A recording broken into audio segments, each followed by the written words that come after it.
모범이라고 하는 말씀을 가지고 함께 해봤겠습니다.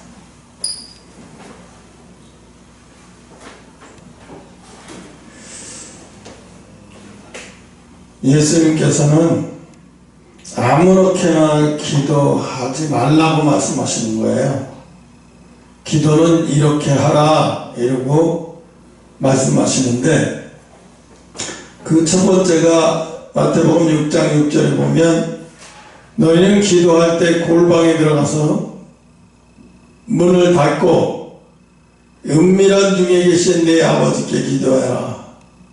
은밀한 중에 계신 내 아버지, 아주 세상에 구별된 장소에 가서 기도를 하라는 얘기죠. 조용히 하나님의 음성을 들을 수 있는 아주 조용한 곳으로 가서 기도하라.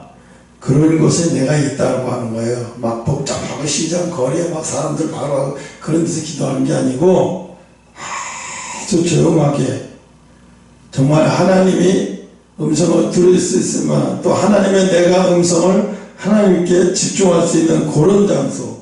이 그런 장소가 어떤 장소냐면 골방이에요. 골방. 골방은 뭐예요? 다른 사람의 소리도 안 들리고 내가 소리 내는 것도 다른 사람에게 안 들리는 그런 장소예요. 그런 장소를 뭐라고 말하냐면 하나님이 아는 곳, 하나님이 알고 계시는 곳, 이게 바로 골방이라는 거예요. 그래서 골방이 바로 그런 건데, 그런 골방에 가서 기도를 하라고 말씀했어요. 골방에 들어가서 은밀한 중에 계시는 하나님이 이 세계 만물 어디에도 안 계신 곳이 없는데 왜 은밀한 중에 계시는 그곳이라고 할까요? 은밀한 중에 계시는 그곳이라고 하면 하나님과 깊은 교제를 할 수 있는 그런 곳으로 가서 기도를 하라는 거죠. 그런 곳은 어디예요? 시끄러운 곳이 아니에요. 막 복잡하고 시끄러운 그런 곳이 아니라 남들이 내가 기도하는지도 모르는 그런 장소에 가서 바로 그런 곳이 하나님이 아시고 계시고, 하나님이 그런 곳에서 기도하는 것을 하나님이, 여러분이 만약에 그런 곳에 가서 기도하면 하나님이 그것을 좋게 보시고 그곳에서 하나님이 함께 하시겠다고 하는 약속이에요. 그래서 우리가 기도를, 이 사람들이 생각할 때 기도를 어떻게 하면 됩니까? 이렇게 얘기해요. 기도를 처음부터 잘하는 사람도 없고, 또 기도를 유창하게 잘한다고 해서 그걸 하나님이 기뻐하시지 않아요. 그런데 이게 있어요. 기도의 양이 많아지면, 기도의 양이 많아지잖아요. 제대로 된 기도는 못하더라도 기도의 양이 자꾸 많아져요. 계속 기도의 분량이 많아지면 나중에 그 기도가 어떻게 되냐면 질이 좋은 기도로 바뀐다는 거예요. 하나님 그래서 그 기도를 질 좋은 기도로 바뀌어요. 그 질 좋은 기도가 뭐예요?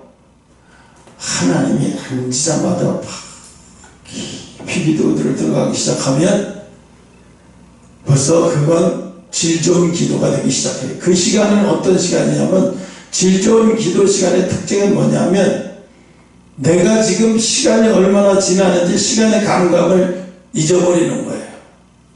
질 좋은 기도로 들어가는 순간부터는요 5분이 기도한 것 같고 기도 시간이 얼마나 흘렀는지 자기도 몰라요. 이게 질 좋은 기도로 들어가는 사람의 특징이에요.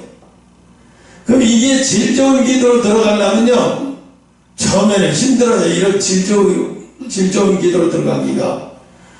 그러니까 어떻게 해요? 저 같은 경우는 누가 기도를 가르쳐 준 것도 아니고 내가 성경이 나오는 기도에 대해서 잘 여러 가지로 모를 때가 많았어요. 초신자 때는. 그래서 어떻게 했냐면 우선 질 좋은 기도가 어떤 건지도 몰랐어요.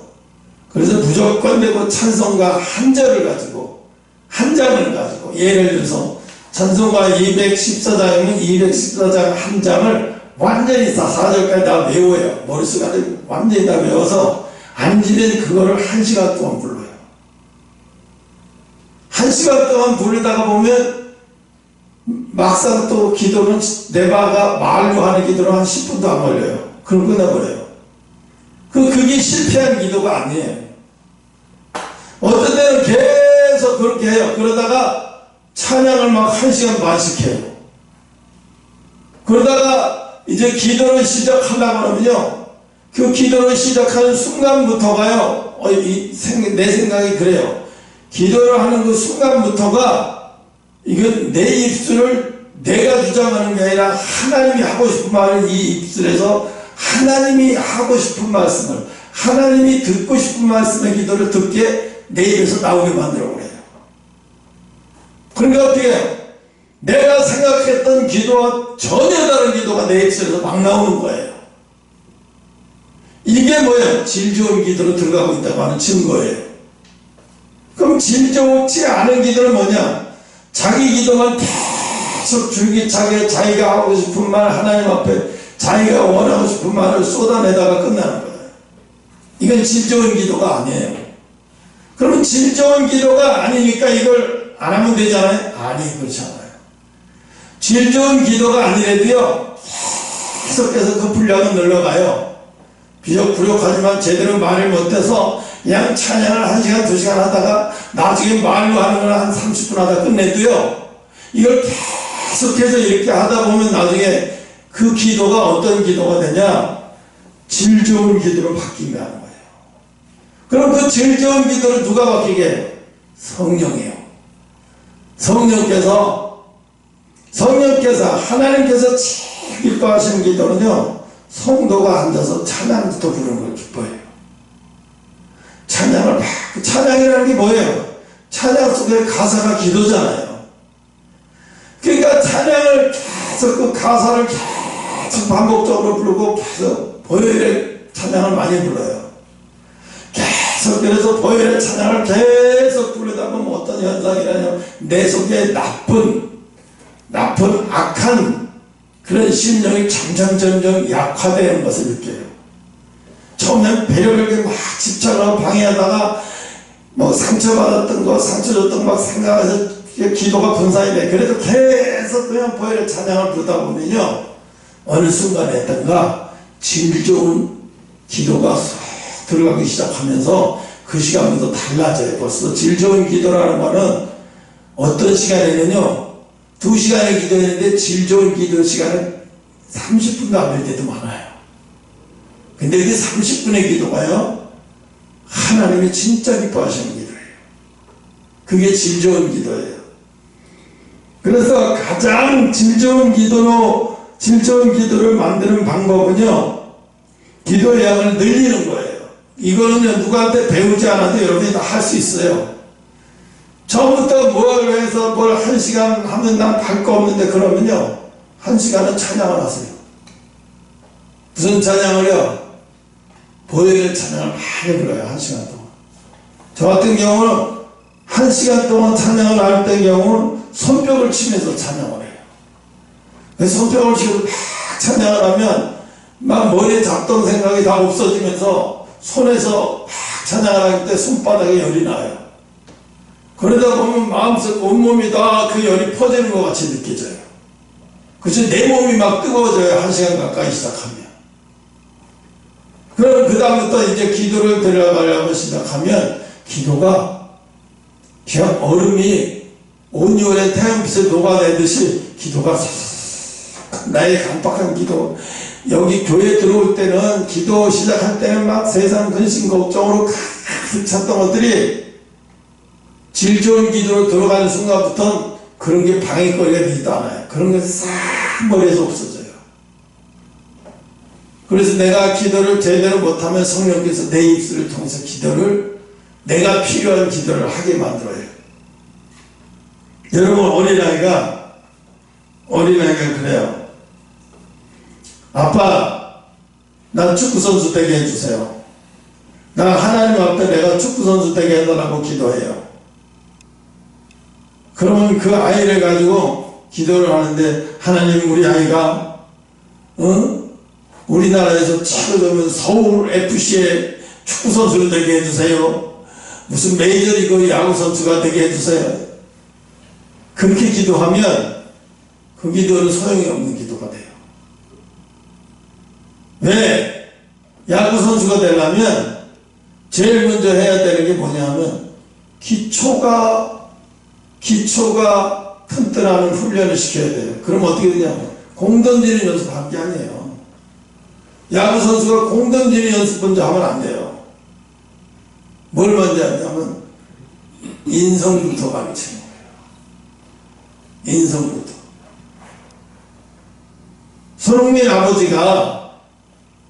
손흥민이가 뉴캐슬 원정에서 4대0으로 팀이 지고 자기는 56분 만에 퇴장당했어요. 퇴장당한 게 아니라 감독이 바꿔버렸어요.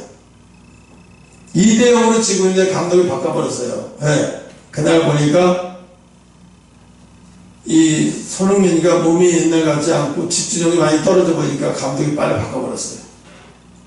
아니 이 팀이 주장이 56분 만에 바뀌니까 이 친구가 안 그래도 이걸 만회하고 싶었는데 바꿔버리니까 너무 속상한 거예요. 그런데다가 또 팀이 2대1을 비겼거나 이래서 모르는데 자기가 나와서 또 2골을 더 먹었어요. 4대0으로 졌어요. 굉장히 눈이 어둡고 추억해 보이더라고요. 그런데 그날 밤에 아버지가 한국에서 그 손흥민이가 56분 만에 경기장에서 나오는 걸 보고 얼굴이 막 침 흘리는 걸 보면서 전화를 했대요. 흥민아, 야, 축구는 항상 이길 수 있는 축구라는 게 아니야. 축구는 질 때도 있고 이길 때도 있어. 근데 너는 지금 축구가 질 때잖아. 그 진 거에 대해서 너무 집착하지 마. 지는 것도 즐기는 법을 배워야 해. 이걸 통해서 다음 경기 더 잘하면 되지. 그 진 거에 대해서 부담 갖지 말고 털어놓지 말고, 털어놓고 중요한 건 네가 졌어도 항상 마음은 긍정적인 마음을 갖고 있는 거야. 그러니까 거기에 연연하지 마. 너는 축구를 즐기려고 하는 거지 네가 돈을 벌어야 되겠다는 생각이 아니잖아. 그러니까 지는 것도 경기야. 지는 것도 축구 선수가 잘 받아들이고 관리해야 돼. 그러니까 편안하게 이 지는 것도 스포츠의 하나다. 그 대신에 질 때 내가 마음을 어떻게 다시 다잡아먹고 이 즐겁지 않은 축구가 될 수 있는데 그 즐거움을 축구를 계속 유지해라. 그랬더니 이 손흥민이가 마음을 바꿨대요. 아빠 힘들었는데 아빠가 전화를 해주셔서 고맙습니다. 아빠 제가 이번에는 이 경기에는 주장 넘지 못하고 또 몸의 컨디션이 안 좋아서 리듬이 많이 떨어진 것 같아요. 야, 운동선수는 누구든지 믿음이 있어. 이 생체 리듬이 있는데 좋을 때가 있고 나쁠 때가 있는 거야. 너 눈은 나쁠 때야. 그러니까 그거에 대해서 연연하지 마. 축구선수가 항상 컨디션이 이제 좋을 때만 있는 선수는 대한민국이 아니라 전 세계 한 사람도 없어. 그러니까 오늘 경기했던 것은 다 잊어버려. 아, 오늘은 진 경기였구나 하고 잊어버려. 다음에 이긴 경기로 가야 되겠다는 생각해가지고 지금도 다시 네 컨디션을 끌어올리는 훈련을 해라. 또 책을 많이 보고 성경책도 많이 봐라. 너 마음 다스리기 위해서. 이 손흥민이는 골을 넣었다고 해서 바로 엎드려서 막 이영표처럼 이렇게 하지 않아요. 손흥민이는 아무도 모를 때서 기도하더라고요. 사람들이 자기에게 관심이 하나도 없고 딴 데 매스컴이 다 쏠릴 때 그때 무릎 꿇고 잠깐 기도하더라고요. 그러니까 제가 예수 믿는 사람인지 안 믿는 사람인지 잘 몰라요. 그리고 이제 그것도 안 되면 저녁에 숙소에 가서 기도를 해요. 항상 기도하는 게 지금 습관이 되어 있어요. 아버지가 그런 훈련을 쌓았으니까. 그리고 책을 얼마나 많이 축구선수가 걔는 축구선수 다음으로 하고 싶은 게 좋은 게 뭐냐면 책 읽는 게 좋대요. 하나님이 그렇게 만들어버렸어요. 하나님이 아니라 그 아버지가. 그러니까 질 좋은 축구선수가 되려면 뭘 배우냐면 항상 잘하는 걸 훈련시키는 게 아니라 질 때도 질 때도 마음이 무너지지 않는 거예요. 축구 선수가 평생에 축구하면서 지는 게임보다 이기는 게임보다 지는 게임이 더 많을 수도 있어요. 그럴 때마다 정신력이 무너져 버리면 그 다음 경기 못 나와요. 그 다음 경기도 안 돼요. 그러니까 손흥민의 아버지가 너는 지금 재충전하고 이걸 통해서 다시 회복하는 시간으로 살아라. 너는 늘 그래왔듯이 하나님 앞에 그렇게 가거라. 아빠가 엄청나게 신앙적으로 훌륭한 사람이에요.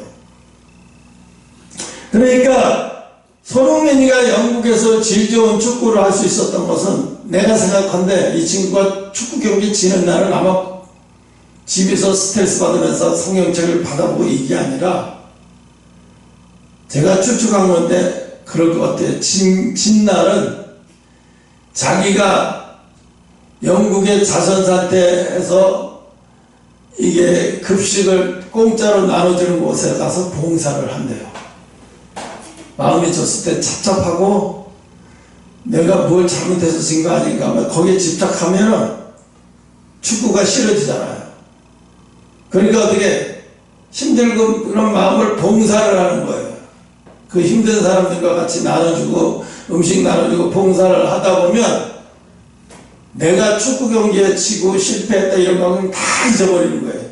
그 순간에 그 사람들하고 그 낮은 사람들하고 함께 하면서 어떻게 다시 마음이 회복되는 거예요. 여러분 우리가 수렁에 빠졌을 때 다시 회복할 수 있는 방법은 기독교인으로서 최고의 방법은 하나님과의 기도 시간을 갖는 거예요. 근데 여러분은 하나님과의 기도 시간이 교회만 와서 하나님의 기도 시간이다. 교회만 와서 기도한다. 그건 잘못 알고 있는 거예요. 왜? 하나님은 여러분에게서 교회만 와서 기도하는 것을 원치 않아요. 그럼 어디요? 여러분이 머물고 있는, 여러분이 사업장에 있는 그 어느 곳에서 시간을 정해놓고 잠시 잠깐이지만 하나님 앞에 기도하고 그 잠시 잠깐이라도요 깊은 기도를 들어가는 사람이 있고 깊은 기도를 못 들어가는 사람의 특징이 뭐냐면 하나님과 평상시에 관계가 하나님과의 관계가 아주 질 좋은 관계에 있는 사람은 평상시에도 교회가 아니래도 화장실에 앉아있어도 몇 마디의 깊은 기도를 통해서 그 짧지만 그 시간이 하나님과 깊은 기도가 들어가요. 근데 하나님과 깊은 관계가 안 되어 있는 사람은 어떻게 되냐? 질 좋은 기도 시간을 어쩌면 1시간, 2시간에도 겨우 10분도 하지도 못할 가능성이 커요. 그러니까 어떻게 해요? 질 좋은 기도를 유지하기 위해서 하나님과의 깊은 관계가 깨지지 않도록 여러분이 그걸 중요하셔야 돼요. 부부간에 오래 해로하고 행복하게 사는 사람들의 특징이 하나 뭔지 아세요? 그 사람들은 부부싸움 안 하고 살까요? 안 해요. 의견 충돌이 나고 부부싸움이 일어날 때 그것을 어떻게 해결하는 방법을 잘 지혜롭게 하는 사람이 부부간에 오랜 장수를 해요. 그게 뭐냐면 아무리 힘들어도 선 넘는 말을 하면 안 되는 거예요. 아무리 힘들어도 비난하는 말을 하면 안 되는 거예요. 그래서 하나님이 가장 하나님과의 질 좋은 관계가 들어가려면 하나님과의 질 좋은 관계가 들어가고 질 좋은 관계로 하나님께 유지하려면 생각해 보세요. 어린아이와 하나님과의 질 좋은 관계가 유지될 수 있을까요? 안 돼요. 이거는 하나님이 일방적으로 하나님이 하시는 거지 어린아이는 하나님과 깊은 질 좋은 관계에 들어가기 어려워요. 왜? 하나님의 뜻을 잘 못 헤아리기 때문에. 그러니까 어떻게 해요? 성장해야 가능한 거예요. 성장해야 하나님과 질 좋은 관계가 유지될 수 있어요. 그 질 좋은 관계가 유지돼, 부부간에도 질 좋은 관계가 유지되려면 어떻게 돼요? 서로가 손 놓는 말을 하지 않고 서로가 서로를 어떤 경우도 존중하고 신뢰하는 게 중요하죠. 하나님하고 관계도 마찬가지예요. 하나님하고 관계가 질 좋은 관계를 만들어내는 최고의 방법은 기도예요. 제일 좋은 방법은 기도예요. 모세에게도 그렇잖아요. 백성이 죄를 짓고 백성이 하나님 뜻에 합당하지 못할 때 모세야 너 시내산으로 올라와라. 그리고 모세하고 깊은 교제를 하세요. 그 시간에. 그것도 2시간이 아니라 40시간도 아니고 40일을. 그러면서 깊은 관계가 유지될 때 그때 하나님이 모세에게 막 돌판에다 십계명까지 다 써주고 그걸 가지고 내려가서 내 있는 백성들에게 이걸 교육시켜라.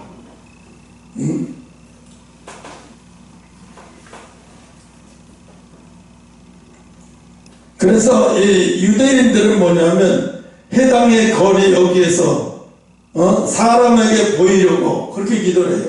이스라엘에 가면 예루살렘에 통곡의 벽이 있어요. 그러면 거기에 쪽지들이 얼마나 많은 쪽지들이 또만 쪽지만 있는 게 아니라 돈도 꼬기 해서 그 쪽지에 자기 기도 제목과 쪽지에 써서 거기다 찔러놓고 가요. 근데 그걸 누가 해수하는지 모르겠지만 아마 밤사이에서 지나가 보면 많은 쪽지들이 사라지곤 해요. 너무 많으니까. 근데 이스라엘 백성들은 기도하려면 꼭 예루살렘 통곡에 와서 벽에서 기도해야 된다고. 또 많은 정통 유대인이나 일반 유대인들, 하나님 믿는 유대인들 하나같이 그 통곡의 벽에 나가서 기도해요.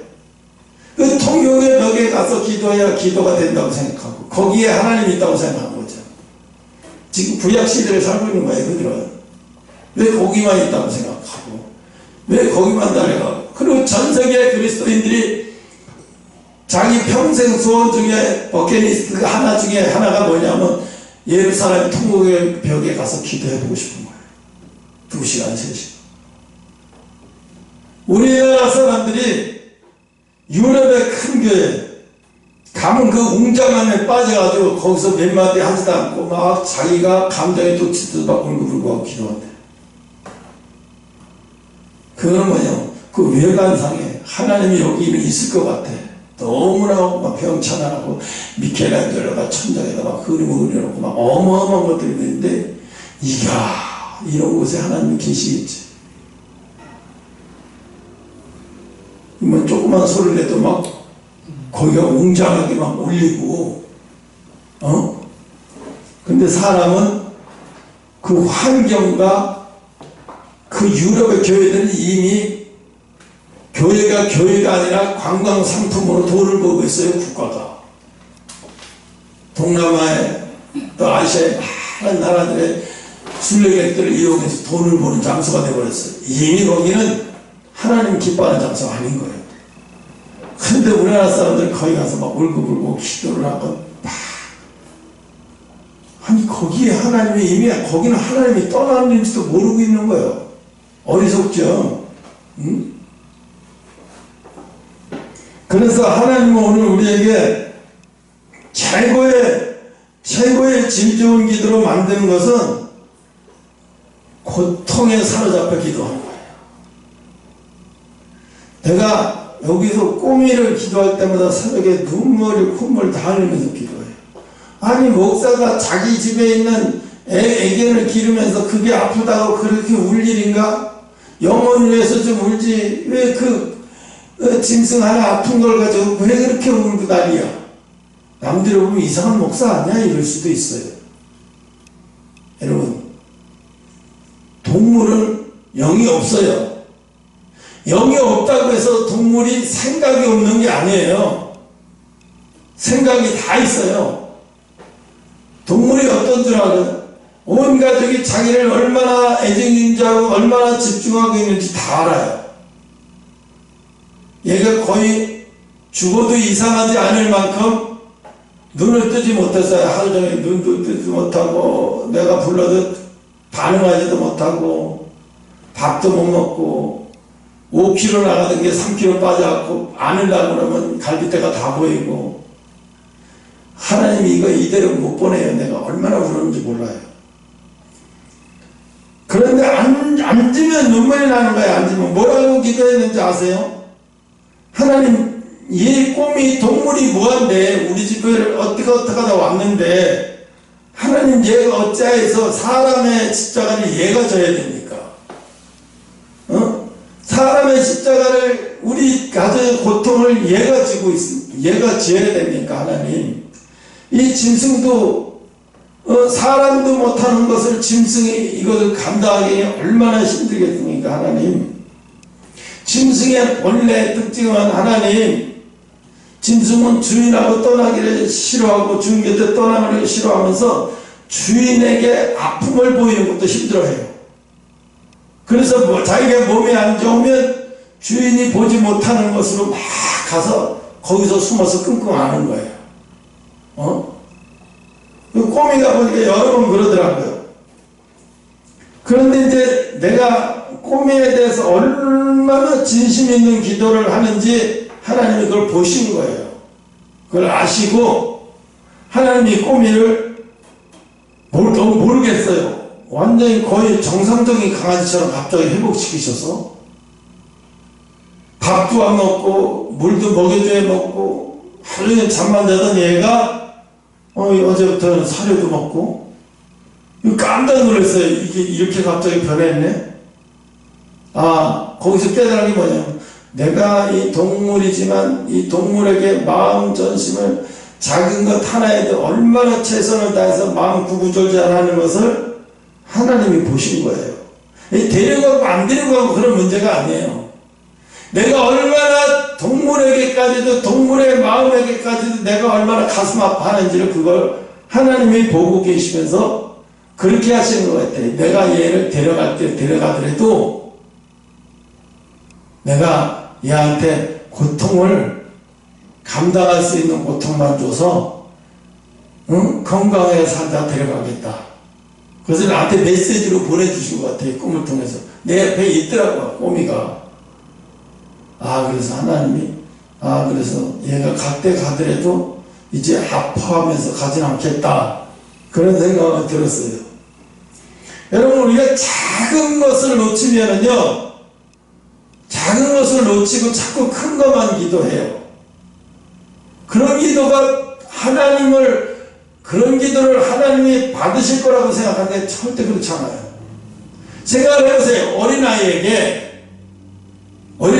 하나님 제 축복을 주시고 제가 하나님 차를 좋아하니까 하나님 제네시스 G80을 주시고 하나님 이런 기도를 하면 그 기도를 하나님이 받으시겠냐고요. 그 기도 1시간 2시간 해봤자 소용없어요. 안 받아요. 왜? 그 사람에게 맞는 기도를 해야 돼요. 내가 오늘 이 기도에 대해서 이 설교 제목을 정한 거는 예영이하고 기도에 대해서 이걸 서로 이야기를 하다가 갑자기 하나님이 이 기도를 주의 설교를 해야 되겠다는 마음을 굳혀버렸어요. 예영이가 이 꿈을 통해서 한 것은 한 가지만 가르쳐 줄게요. 환상입니다. 우리의 기도가 밤알 같아요. 밤알. 추수 때 밤알이 막 떨어지죠. 가을이 되면. 그럼 어떻게 돼요? 밤알을 주는데 무조건 다 쏟아 담아요? 아니에요. 쓸만한 거 골라 담죠. 쓸만한 것만 골라 담아요. 거의 밤이 다 떨어졌다고 그걸 다 쏟아 담지 않고 쓸만한 것만 담아요. 우리의 기도도 똑같다는 거예요. 내가 형무기를 위해서 기도하고 김갑주 집사를 기도하고 찬양의 예수를 예언을 통해서 기도한다고 해서 그 기도를 주의 종이 하니까 다 받을 절대 다 받지 않으세요. 왜? 그 아이의 김갑주 집사는 김갑주 집사에 맞는 기도를 할 때 그 기도를 받으셔요. 그 기도를 받으신다는 얘기는 우리의 기도를 여러분의 신학적인 용어인데 예언인데 그것까지 다 보여주세요. 우리의 기도를 우리가 기도할 때 천사가 옆에서 기다려요. 우리 눈에 보이지 않지만 천사가 기다렸다가 그 사람한테 맞는 기도를 하고 그 사람한테 아주 정확하게 맞는 기도를 할 때 그 기도를 가지고 상달되게 해요. 그러나 그 사람한테 맞는 기도를 하지 않을 때 그 기도는 주어가지도 않아요. 하늘 앞에 가지도 못해요. 천사가 그런 기도는 아예 가지도 못해요. 그럼 뭐예요? 그 사람의 수준에 맞는 기도를 해줘야 그걸 하나님이 천사가 그걸 가지고 하나님 앞에 가요. 천사는 기도할 때 다 가져가지 씨가 뭔데? 그래? 아니에요. 가져가봤자 택째 맞을 기도는 안 가져가요. 여러분 죄정에 이분은 이런 사람 많아요. 하나님이 당신을 복 주시기 원합니다. 아이고 우리 집사님 주의도 잘 지켜서 하나님 복 주실 겁니다.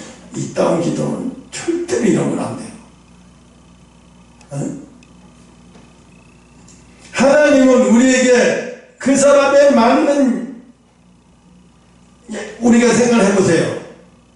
가정의학과 가면 아이들은 가정의학과를 안 데려가요. 소아과 이런 어린아이들. 왜? 그 병원에는 합당치 않아요. 아이들이 진료받기에는. 그럼 아이들의 진료는 뭐예요? 청소년 소아과의 의사한테 가야 돼요. 그래야 거기 가서 진료를 제대로 받죠. 근데 그마저도 갈 데가 없으면 내과로 와야 되겠죠. 가정의학과로 와야 되겠죠. 그러나 대개는 어린아이를 데리고 있는 부모는 내과를 가지 않고 청소년 소아과로 다 가요. 왜? 그 청소년 소아과로 가야 제대로 진료받고 제대로 치료받기 때문에 그런 거예요. 마찬가지예요.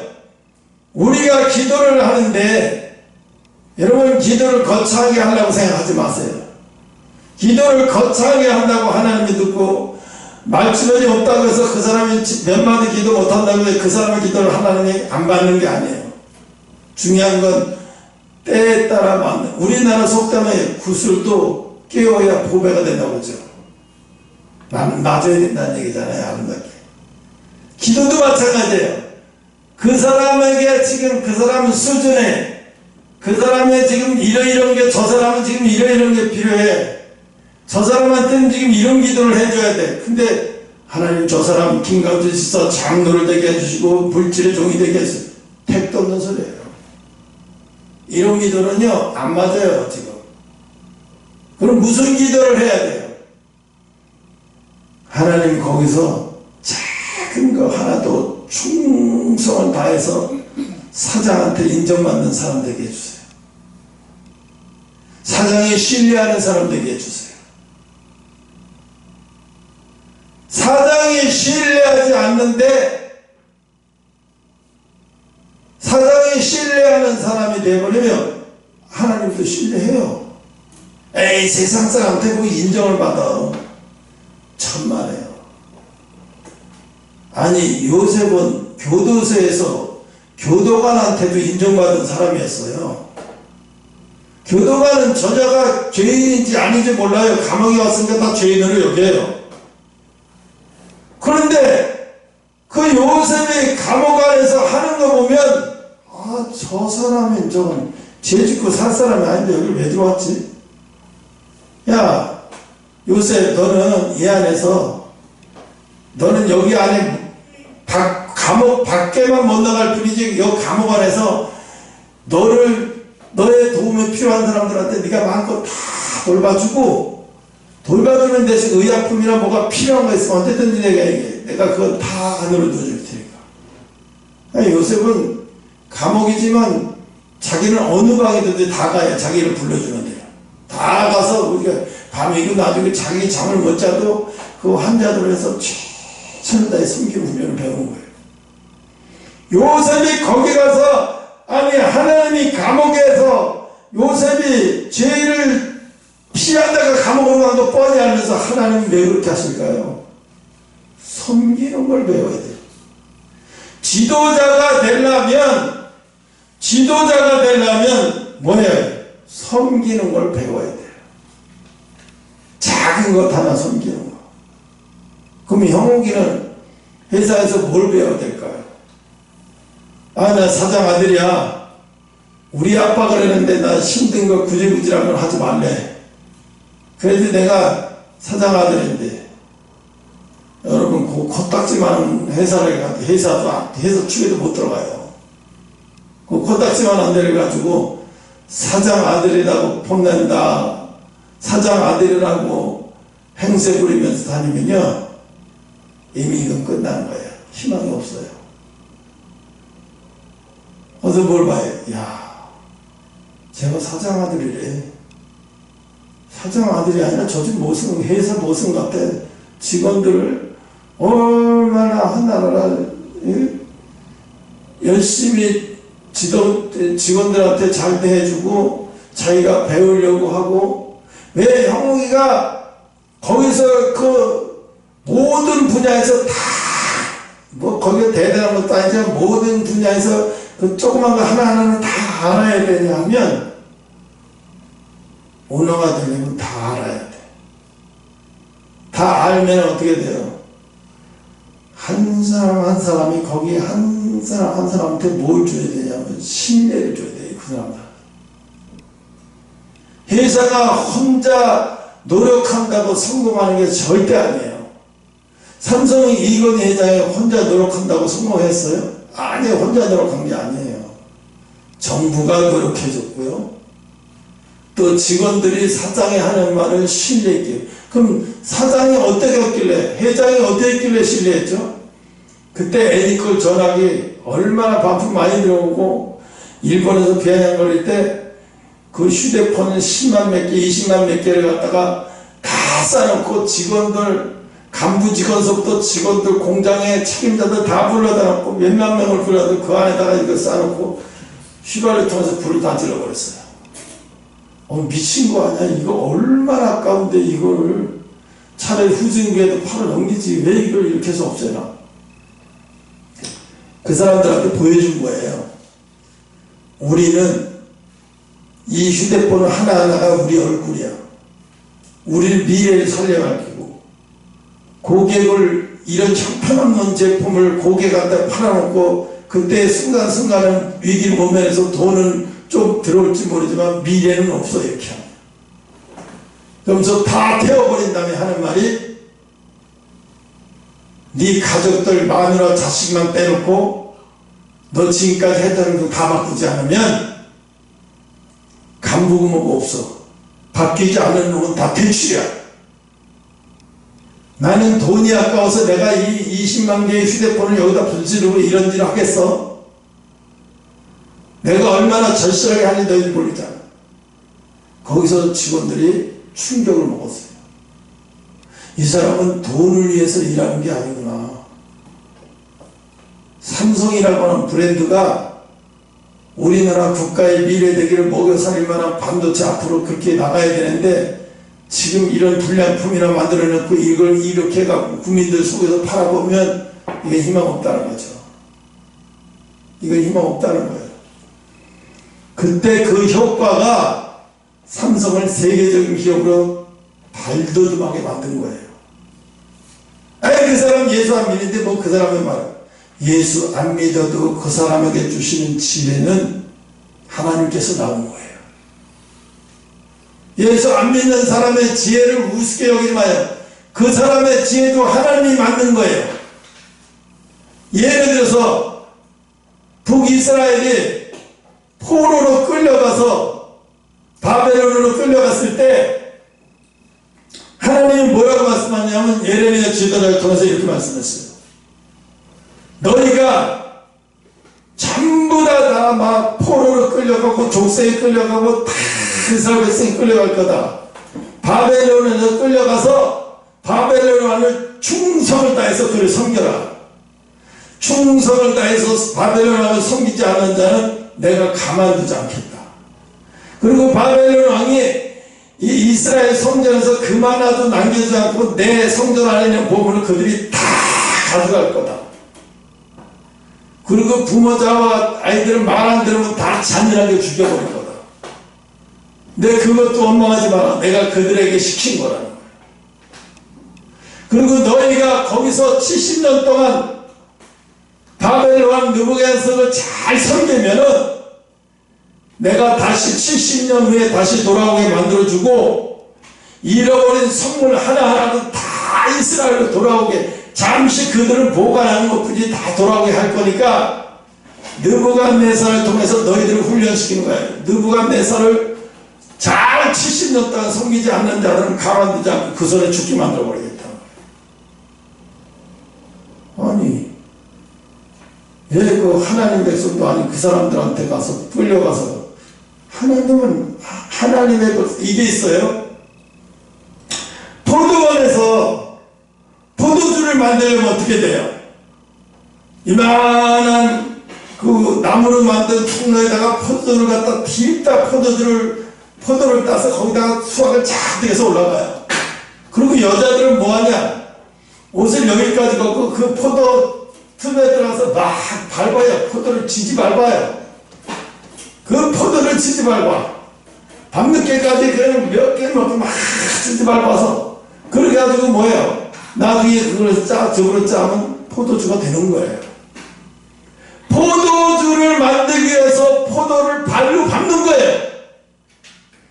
하나님이 이스라엘 백성들이 그랬어요. 내가 너희를 바벨 왕에 끌려가서 바벨 왕에 짓밟히고 그들에게 노예상을 하게 내가 만드는 거는 포도주를 만들기 위해서 포도주를 짓밟는 포도주인처럼 내가 너희를 버린 게 아니라는 거예요. 진짜 내 백성 되게 만들려고. 그때 내가 우상을 섬기고 그때 하나님을 떠나고 하나님의 말씀 지키지 않아서 그런 거지, 우리를 버린 게 아니시고 나중에는 우리를 귀하게 만들기 위해서 포도주가 처음에는 밟히고 그랬대. 저거 포도주 마시나 있겠어? 지금도요, 유럽의 정통적인 포도주를 만들어 오는 장인들은요, 기계로 안 해요. 일부러 밟아봐요, 사람이.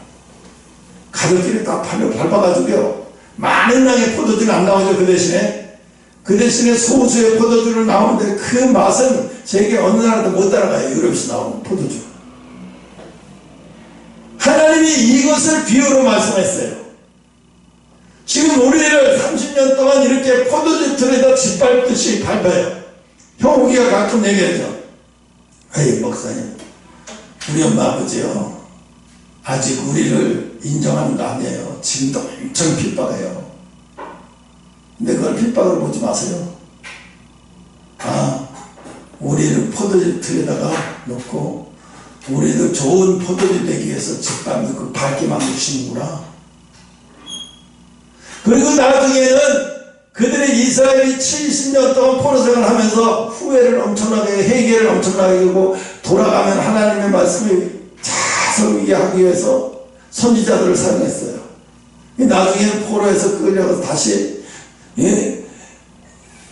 에스라를 통해서 예레미야를 통해서 그들을 회개케 만들고 다시 나중에 돌아가서 성전을 다시 회복시키게 만들잖아요. 여러분을 예영이 형을 짓밟는 거 막상 목사가 그렇게 짓밟으면 어떻게 되겠어요? 교회 못 나와요. 나 들어와서 못 가겠어. 내가 일주일 내내 고생하고 교회 가는데 목사님이 나를 포도주를 만든 데라 그래서 얼마나 짓밟는지 내가 줄 것 같아. 근데 여러분이 육적으로 보면 참 핍박하고, 우리 엄마 아빠는 참 미련하고 우리가 지금 얼마나 하나님 뜻대로 가고 있는지도 모르면서 자기들의 악의 도구가 사용되는 것도 모르고 진짜 저 한심하게 짝이 없다고 생각이 들겠지만, 그걸 영적으로 바라봐요. 나를 포도주, 좋은 극상층의 포도주가 되게 만들기 위해서, 그러면 극상층의 포도주가 아니라 여러분은 진짜 하나님의 도구로 만들기 위해서 이모냥 저모냥, 그래서 내가 어떠한 경우에도 하나님을 신뢰하고 어떠한 경우에도 흔들리지 않고 여러분에게 좋은 하나님의 군사가 되게 만들기 위해서 작업하시는 환경이에요, 그게. 그런데 그걸 하나님의 뜻을 모르고, 목사님, 우리 엄마가 아빠도 핍박하는데 우리 아빠 아빠도 건강을 쳐서 그냥 골골되게 만들어 달라고 기도할까요? 그렇게 안 해도요, 악의적으로 사용된 사람은 반드시 하나님이요, 반드시 그 대가를 지고받게 만들어요. 아마 물질적으로는 고통을 받지 않을 수 있어요. 근데 뭘로요? 육신의 건강, 정신적인 건강 때문에 엄청 고통을 받을 거예요. 그럼 왜 그러냐? 너희 엄마 그 얘기했잖아요. 하나님, 우리는 이제 대충 이만큼 썼으니까 내가 힘들어서 못 가겠어요. 대신에 우리 자식들이 받게 해주세요. 난 여기서 내 자유 얻어내는 사기야. 응? 그래서 너희 학교로 옮겨간 거예요. 옮겨간 거예요. 응? 너희 엄마나 아빠의 시대가 하나님이 받던 것은 이미 끝났어요. 그럼 어떻게 해요? 여러분을 포도주, 극상 중에 포도주, 하나님의 귀한 일꾼으로 만들기 위한 불순물을 빼는 작업을 하는 거예요.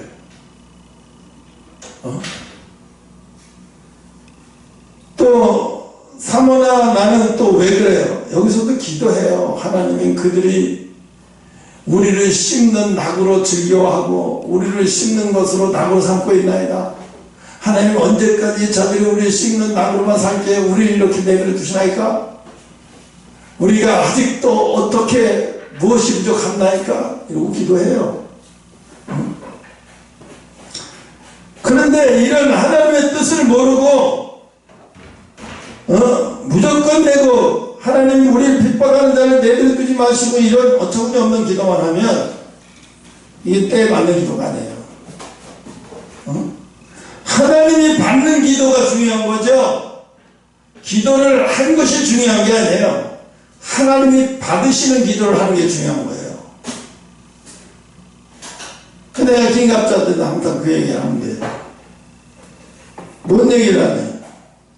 하나님은 남의 말을 잘 듣는 자가 되고 있어요. 또 하나는 뭐냐? 거짓말 하지 않게 해주세요.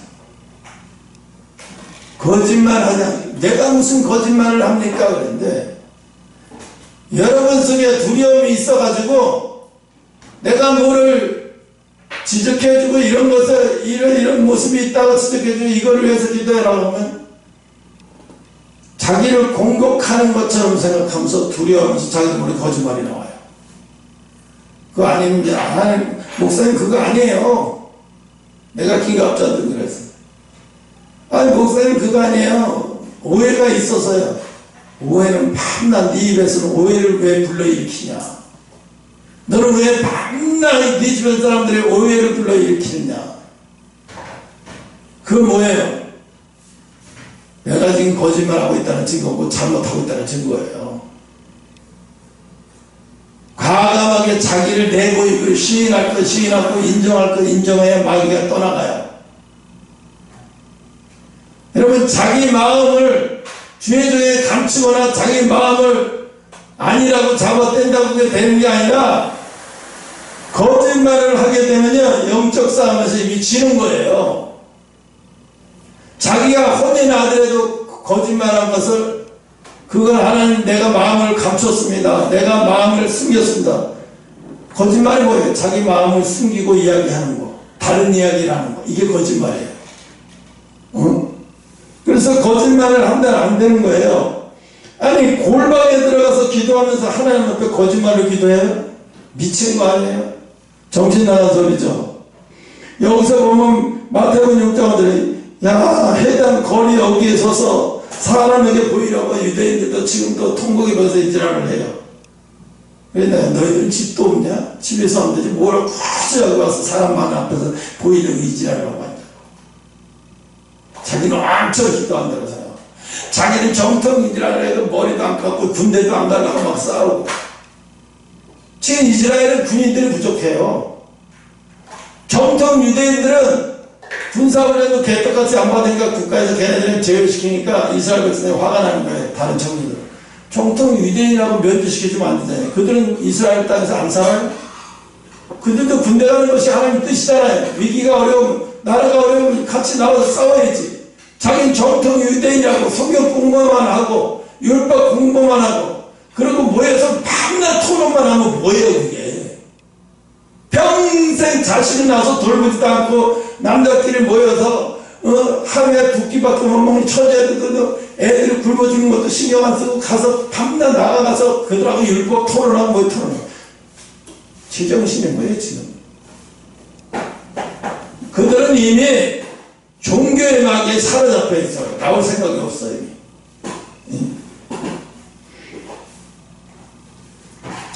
그래서 두 번째는 뭐냐면 하나님만 들을수록 응답되는 기도. 내가 좀 전에도 했는데 하나님만 들을 수 있는 응답되는 기도. 7절 또 기도할 때 이방인과 같이 주원번하지 말라. 저희는 말을 많이 하여야 들을 줄 생각하는데 말을 많이 하는 게 기도가 아니라 자기 속에 있는 것을 드러내는 게 기도예요. 자기 속에 있는 걸 드러내고 자기 속에 있는 것 잘못된 것을 하나님 고쳐달라고 기도하는 게 기도죠.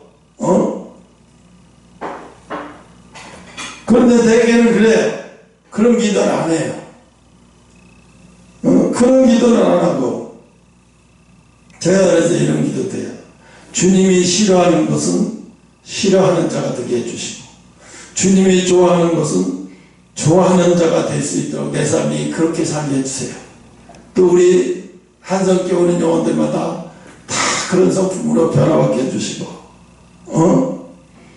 그래서 신앙의 모험이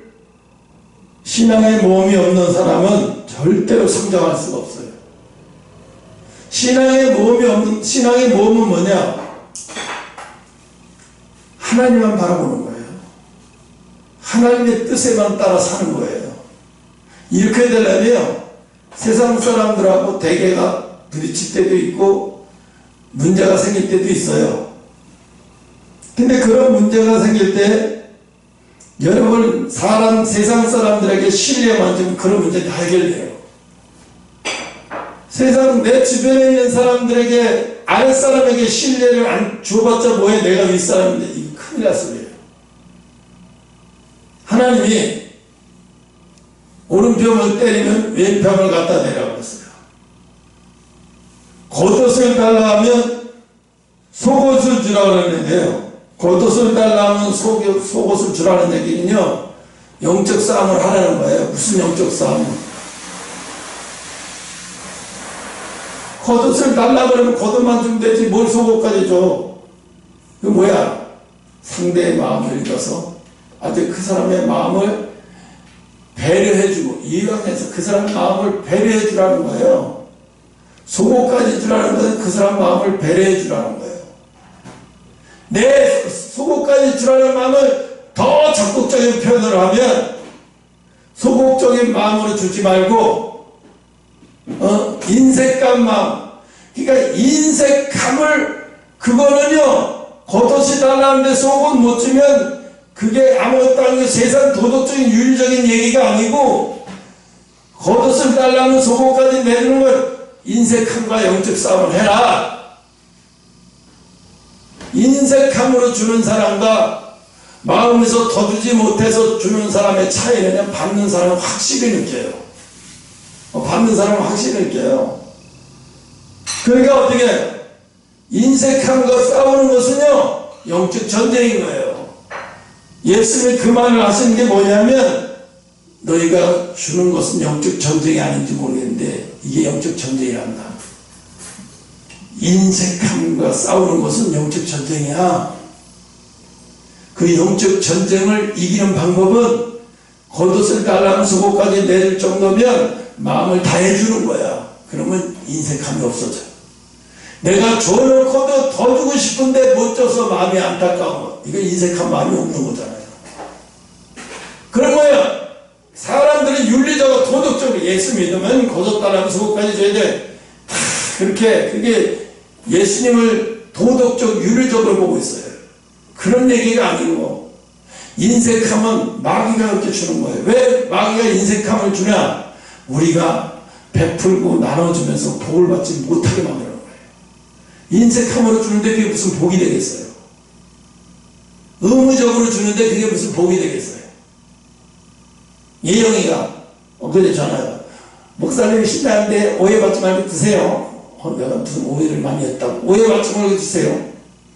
목사님 그 간식 준비하셨나요? 안 하셨으면 내가 여기서 저녁 먹고 가려고요. 그래 내가 그랬어.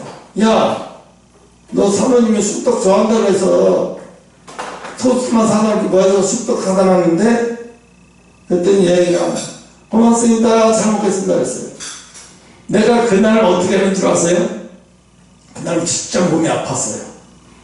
감기 몸살로 너무 아파서 내려가서 저희 갔다 올라가는 힘도 없어요. 여기 간신 차 저기다 대고 간신 나왔어요. 그래서 오늘은 그냥 갈까 하다가 안 돼, 힘들어져. 그냥 갔다 오자. 그래서 저 떡집을 갔더니 거기 문 닫았어요. 저 밑으로 내려갔더니 거기 문 안 닫았다고. 거기서 사다가 여기다 넣고 이제 저기 앉아서 조금 기도하고 있었는데 예영이한테 전화가 딱 온 거 보고 내가 몸 아프다고 안 사다 놨으면 큰일 날 거야. 이거 하나님이 보고 계시는 거야. 너 안 사다 놨으면 어떻게 되는 줄 아니? 그래서 내가 하나님, 내가 잠깐 몸이 아프다고 내가 하던 걸 안 하려고 했어요. 하나님 죄송합니다. 응? 그럼 내가 그걸 왜 할까요? 예영이한테 잘 보이려고 하는 거 아니에요. 아니 내가 목사니까 티내려고 하는 것도 아니고요. 하나님 앞에 내가 성도는 지금 없지만 작은 것에 충성하는 모습을 하나님이 보시게 하시려고, 내가 작은 것도 하나님 이렇게 충성하려고 노력하고 있어요. 하나님. 그럼 이게 작은 것을 위해서 하나님을 기쁘게 하는 걸 떠나서요, 내 인색함이 영적 싸움에서 내가 이기려고 하는 거예요. 주의적인 마음이랑 별다른 줄 아세요? 똑같아요. 그냥 이 영적 싸움에서 이기려고 하는 거예요. 누구한테 알아주거나 뭐 이런 게 하기 위해서 처음으로 이걸 얘기하는 거예요. 그래서 영적 싸움을 이기게 하기 위해서 인색함을 이기는 방법은요, 내가 더 인색하지 않게 노력하려면 그게 이기는 방법이에요. 기도를 해놓고도 이런 것을 안 해가지고 인색하면서 맨날 나가 자빠지는 거예요. 지고 넘어지고. 아무리 기도해도 이게 뭐예요? 영적으로도 하나님이 승진시켜요. 세상에서만 승진시키는 줄 아세요? 영적 싸움도요, 하나님의 인색하면서 이기면 그 다음 단계를 승진시켜버려요.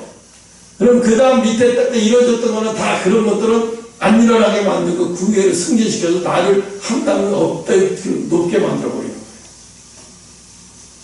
김갑주가 만약에 시간이 돼서 사람들이 복음을 사람들이 막 오는데, 김갑주야 너 세상에 미국 가서 일해, 너 어디 가서 일하라, 뭔 일을 하겠어요? 뭔 일을 해? 작은 거 다른데 성실하고 충실하고, 절대 뭘 하더라도요, 주변 사람들한테 피해를 주거나 주변 사람들을 힘들게 하면서 그 일하는 건 그 일하는 게 아니에요. 주변 사람들의 마음을 편하게 해주면서 일하는 게 그게 제대로 섬기면서 일하는 거예요. 내가 일한다고 하면서 주변 사람들이 자꾸 나 때문에 힘들어하고 불편하면 그건 일하는 게 아니에요. 주변 사람들을 힘들게 하는 거예요. 자기는 잘한다고 하지만 그건 잘하는 게 아니에요. 그래서 하나님만 듣도록 응답되도록 주님이 우리에게 보시는 거는, 이런 기도를 해놓고도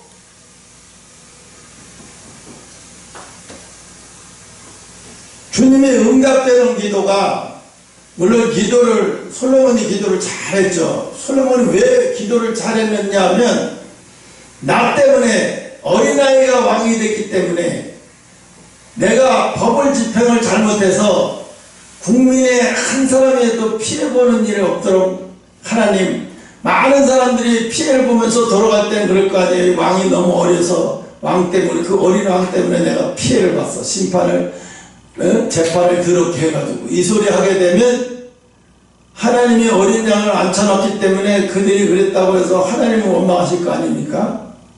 그러니까 그런 원망의 재판을 하지 않도록 내게 하나님은 지혜를 주시옵소서. 그러니까 하나님이 여기서 탄복을 한 거예요.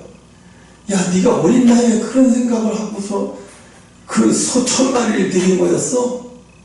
너무나 하나님을 기뻐하셔서 그에게 구하지도 않고 너 죽을 때까지 네가 잘못해도 너를 왕의 자리에서 내가 내려오지 않게 해주겠다고 막 얼마나 하나님을 기뻐하셔서 하나님이 보통 기분파가 아니신 거예요. 그러니까 솔로몬의 기도를 봐봐요. 어떻게 해요? 국민의 작은 사람 하나가 내가 재판 때문에 그 사람이 피해보는 일이 없도록 절대로 올바른 판단, 올바른 재판을 할 수 있게 나에게 지혜를 주시옵소서. 그러면 솔로몬이 지혜를 통해서 유명해지려고 한 게 아니라 지혜를 통해서 자기에게 맡겨진 백성들이 피해보는 일을 안 만들겠다는 거예요. 내가 잘못해서 국민이 피해보는 일을 안 만들겠다고 하는 거예요. 근데 요즘 정치꾼들은 어떻게 돼요? 아니 지금 코로나 시대도 아닌데 국민한테 25만원씩 왜 줘? 솔직히 25만원씩 와봐야 그래 가족끼리 가서 4인 식구 가족끼리도 25만원 갖고 뭘 못 먹어요. 요즘엔 좀 괜찮은 데 가면 택도 없죠. 그런데 그거 쓰는 둥 마는 둥에서 좀 기별도 안 가는 돈을 가지고 그게 해봤자 뭐하게 국민 경제만 어려지고 차라리 그 돈 13조 원을 가지고 아이를 낳는 사람마다 차라리 1억을 주시던 거예요. 1억을 줘서 아이를 둘째 아이 낳으면 무조건 1억을 주는 거예요. 1억을 줘서 아이 키우는 거 걱정 없이 킬 때까지는 1년 2년 맘 놓고 편안하게 육아할 수 있게 만들어주고 차라리 그런 걸 하죠. 우리나라가 지금 인구가 지금 1년에 한 달에 10,000명 이상이 적자래요. 적자라는 얘기는 죽는 사람에 비해서 태어난 사람이 이렇게 없다는 거예요. 그러니까 어떻게 주는 거죠. 10,000명씩 주는 거예요. 한 달에. 근데 이게 한 달에 10,000명이지만 6개월 지나면 한 달에 15,000명도 들어가요. 속수무책으로 들어가는 거예요. 그래서 내가 새벽에 기도하는 내용 중에 하나도 하나님 이 인구절벽을 막게 해달라고. 이 국가의 위정자들이 이 아이를 낳고 잘 낳아서 키울 수 있는 그런 풍토를 마련해달라고.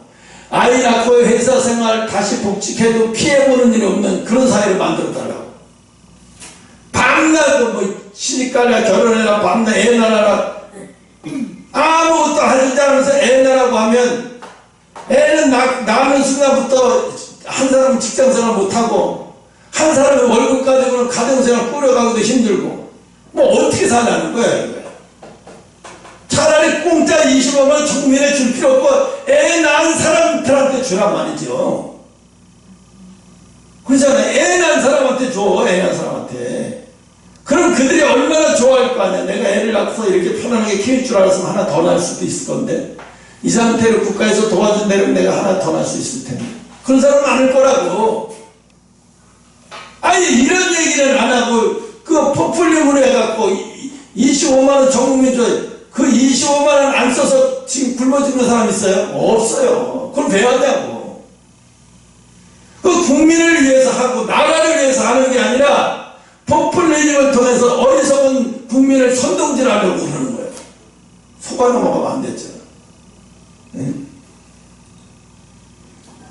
그런 사람이 국회의원이고 그런 사람이 대통령을 하겠다고 하는 이 나라가 국민의 50%가 그런 사람을 찍어줘요. 그러니까 뭐냐, 국민은 개돼지라는 말이 맞아요.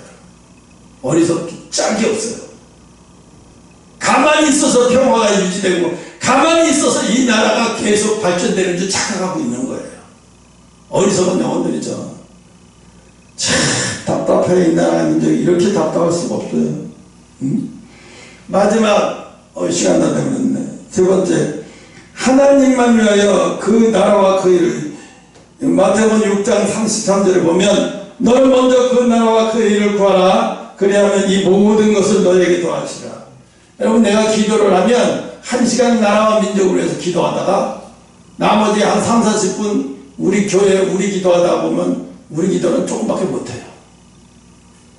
나라와 민족을 1시간 동안 기도해도 모자라요. 미칠 것 같아요. 막 더 불이 나서 더 하고 싶은데 체력이 안 들어가서 못하고 허기져서 못하고 막 체력이 지금 방전돼가지고 못해요. 응?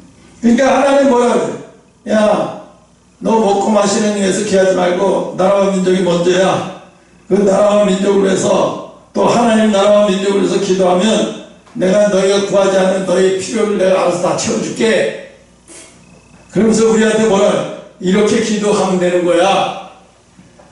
네 먹고 마시는 것을 먼저 기도하지 말고 네가 살고 있는 나라와 민족을 위해서 또 교회를 위해서 죄정을 위해서 그렇게 기도하면 내가 너에게 구하지 않고 너에게 필요한 걸 알아서 다 해주겠다는 거예요. 그러니까 기도를 이렇게 하는 거예요. 예수님이 가르쳐 주신 기도가 바로 이거예요. 그런데 성도들이 되게 힘들고 발등에 붙들린 자기 발등에 붙들어진 데 와서 나라와 민족 한 시간 기도하고 자기 기도 10분만 하고 가는 사람 있어요? 없어. 안 하려고 그래. 그런데 그게 하나님이 그렇게 하는 것이 하나님이 내가 널 도와주는 길이라는 거예요. 예수님이 기도를 가르쳐줬잖아요. 이게 지혜로운 기도다. 이렇게 해야 지혜로운 기도다. 그래서 기도가 없는 인생은 희망이 없고 꿈이 없어요. 그래서 이렇게 기도하다 보면은 어떤 게 하나님과 관계가 깊은 질 좋은 관계로 바뀌어요.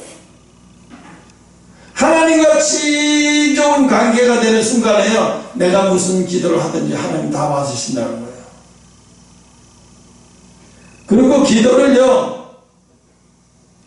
나는 여러분 하나하나 영적인 수준에 맞게 기도해요. 거창히 기도 안 해요. 작은 거 하나 충성하게 해주시고 남의 말 잘 듣는 사람게 해주시고 작은 사람 앞에도 함부로 하지 않고 작은 사람 앞에도 충성을 다하는 모습 보여서 거기서 저 사람은 진실하고 성실하다. 저 사람이라면 내가 저런 교회도 다니고 싶고 저 사람이 내가 교회 다니고 싶다. 이런 소리가 나와야 돼요. 이런 소리가 만약에 네 주변 여러분 주변에서 나온다. 그럼 여러분 지금 잘하고 있고 하나님이 기뻐하시는 대로 가고 있는 거예요. 그렇지 않다면 오늘 이 시간에 회개하고 다시 한번 생각해보고 기도를 바꾸세요. 기도하겠습니다.